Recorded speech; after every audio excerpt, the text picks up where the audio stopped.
Talk about iconic American firearms. Probably Colt and Winchester are the ones that roll off most people's lips the quickest. But you look at the oldest manufacturing company in America, the oldest firearms manufacturer that's been in continuous operation, maybe the oldest manufacturer that's still making what they started out with in America. You look at the only company that's producing both firearms and ammunition in America.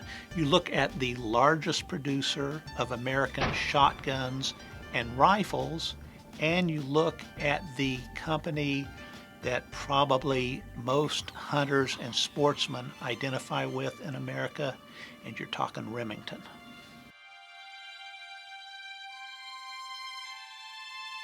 About 1888, the ownership of the Remington firm went out of the Remington family. It was acquired by a sporting goods distributor, which in the 19th century meant they sold a hell of a lot of guns, both in America and overseas. The new leader of both Remington and UMC was Marcellus Hartley Dodge. And even though he was a young man taking on this great responsibility, he realized that the company would be better off, both companies, if they were combined. In January 1911, he did so. And therefore, after that point, even though the companies resided still in Ilion and Bridgeport separately, the sales force, the marketing, and all the advertising now became Rem UMC. He had the vision to see that you can offer more product, better product to the sportsman if you combine both ammunition and firearms. In the years after the actual merger of Remington and UMC, a number of different variations of firearms for the sporting public became popular, including slide action 22s, slide action high power guns, and many types of variations and improvements in ammunition came in those years, leading up to 1914. 1914 is important because that's the beginning of this World War in Europe. Even before the U.S. entry into World War I, Remington was in the rifle business, the military rifle business. They made the pattern 1914 for the British and 303 British. They made the model 1891 Mosin Nagant, the three-line rifle. They also made Berthier rifles. French military Berthier rifles were made at the Remington plant. And of course, Remington owned two of the three plants that made the U.S. model of 1917 rifle. Now, after World War I, Remington struggled. They had a somewhat depressed worldwide economy to deal with, but also they were grappling with the next new thing, and that was the bolt-action repeating rifle. Remington was in the unique position of having two plants that could make bolt-action rifles. They had Eddystone and, of course, the main Remington plant. And they started off with various designs like the Remington Model 30S, where they essentially just cut the ears off in 1917 and put a new sight on it. And they continued to try and refine this design. And in that immediate post-war era, there wasn't a lot of demand yet for bolt-action rifles, but they knew it was coming. As the First World War ended, again, they had inventors come to work with them here. They developed the Model 51 autoloading pistol, which is still made today by Remington Arms Company.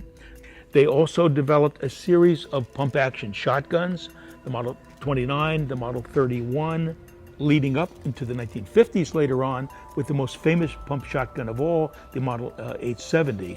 But in the 1930s, which was a difficult era for everyone in the United States with the Depression, Remington did come out with a series of new designs for the sportsman, leading up to the fact that at the end of the 1930s, the war clouds were gathering in Europe. Remington realized that as well, and a number of European countries came to Remington and knew that they needed weaponry, and this is where Remington began the military buildup for World War II. Not a lot of people know that the Remington 45 ACP is the gun that replaced the U.S. Model 1911. This happened in 19 1918. The Navy and Marines needed a pistol for World War I production.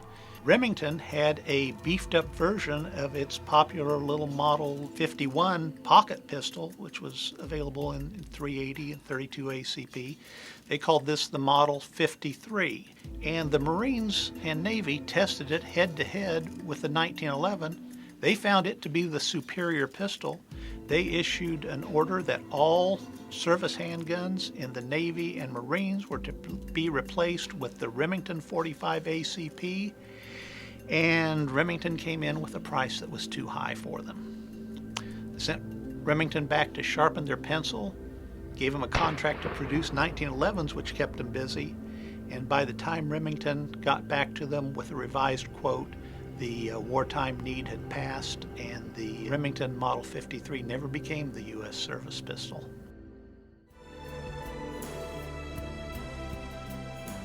Immediately before the U.S. entry into World War II, the United States Army knew it wanted Garands, but also knew it probably needed Springfields too. So the tooling from Rock Island Arsenal, which had closed, was given to Remington so Remington could resume manufacture of the 1903 Springfield, because the U.S. Springfield Armory was going to have to roll over and crank out M1 Garands. If we needed Springfields, they were going to have to come from somewhere, and the U.S. government chose Remington. I heard a lot of these stories growing up about the war and what it was like to be civilians. At that time, they were very concerned about Remington being bombed by the enemy because we made guns here, So my aunts were all fairly young women, and the men were all off to war, so they had to come here and work, and they were really proud of that they contributed to the war effort, and they worked hard. My aunts were first-generation Americans, so it was a big deal to them. The first of the World War II products then made by Remington was the Springfield 03 rifle, modified into the 03 modified, and then further modified into the Springfield 1903 A3 rifle. After that, Remington was asked to design an effective sniper rifle. This was the modified Springfield 03 A4 with Weaver scope, used by the Allies during the remainder of World War II. Besides military weaponry, Remington and the Remington plant in Bridgeport also was gearing up and making ammunition for the Allies. Just like in World War I, by the end of the war, Remington supplied more than half of all the small arms ammunition used by all the Allied forces. Remington has been able to survive the Civil War, the First World War, and the Second World War, and managed to still stay afloat in business, whereas a lot of companies that saw those boom times followed by a severe recession or depression afterwards failed altogether. Just as Remington had done at the tail end of World War I, here we now have the end of World War II. We have servicemen coming back, servicemen, many fellows who had come from the cities and other areas where they had never handled a gun before. Now through the war effort, they were not only proficient in handling guns, they became the sportsmen of the future. Remington needed to change one more time from the war effort into making a type of sporting arm GIs would want. Among the most innovative of these designs were the 870 shotgun that Remington started making in 1950, still being made today. Also made at that time, the Model 700 rifle, still being made today. Model 1100 autoloading shotgun, still being made today. About the only one that we can think of that was made for an era, made for a period of time, and was the tops of its field, the Nylon 66. The Nylon 66. The stock was made of Zytel nylon at a time when all rifle stocks were wood. The receiver was synthetic. It was a simple design. It was inexpensive and affordable design. It was a rifle that was large enough for adults to shoot and enjoy, made a great youth rifle too. Just a great semi-automatic rifle. A lot of nostalgia around that little plastic stocked rifle. Today, we know Remington is one of the premier makers of shotguns ever. Remington continued to try and find the better mousetrap when it came to autoloaders. You had guns like the Remington 1148, immediate post-war gun that was basically a Model 11 with a receiver not quite as prominent. Then you started to get into guns like the 1158 Sportsman.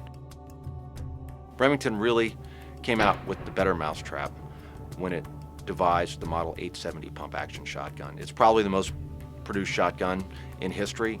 More than 10 million of them were made. You can go see that 10 millionth gun at the NRA National Sporting Arms Museum in Springfield, Missouri. And the 870 is ubiquitous. I mean, there are very few waterfowlers. There are very few clay target shooters or hunters who haven't had a Model 870, if they don't have one now. But Remington didn't just rest with the 870. They also brought out other guns like the Model 1100, the gas-operated gun that really was dominant for quite some time. They updated the 1100 with a Model 1187. And today in shotguns, there's the Versamax, which is a very technologically interesting gun that actually uses the cartridge hull in the chamber to determine how much gas is fed into the system. And Remington makes the V3, the most current version of it, in Ilion, New York today. The Remington firearms plant in Ilion, New York, which dates back to 1828 when it was moved by a lifelet Remington down here near the Erie Canal, was upgraded prior to World War I. All of the new buildings that we have here today were made in 1915 and 16, right around the time of the centennial. These are the same buildings where products have been made now for the last 100 years. We'd like to invite you here to Ilion. We'd like to invite you to come to the Remington plant, especially to see this marvelous museum that's here. The museum itself has the products of the last 200 years to show you, a proud heritage of a company that makes firearms and still makes ammunition.